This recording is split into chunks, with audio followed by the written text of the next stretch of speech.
Right now, I run strategy for for the Center for Public Integrity. It's one of America's oldest Pulitzer Prize-winning nonprofit newsrooms, and we're also based in DC. And our whole thing is investigative journalism, long form, deep dives. We never met a foil we didn't like. Our whole role is to sort of explain how government works and what's been the policies and all how this translates to people, regular folks living in the rest of America.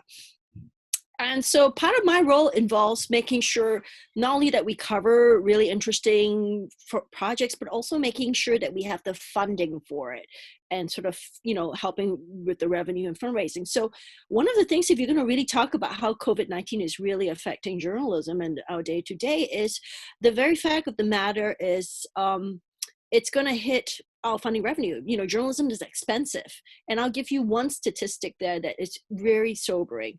There's something like 35,000 newsroom employees now. And that number is obviously going to go down as COVID-19 hits, as ads go, events go. We're a nonprofit, but we will still be affected.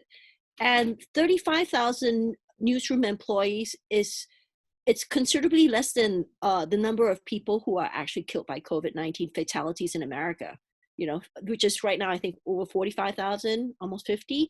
And while one is definitely going to go up, the number of news reporters is definitely going to go down. So, what does this mean is, as at a time when we are, truth is a big casualty in this, when we need more fact-based journalism than ever before, you're going to see fewer people being able to do this. And moreover, do deep dives into the very expensive journalism that takes very long range, very ambitious projects. That is one big concern. Now, in my other role, in my other sort of previous incarnation, where I covered, foreign correspondence, I was a China correspondent.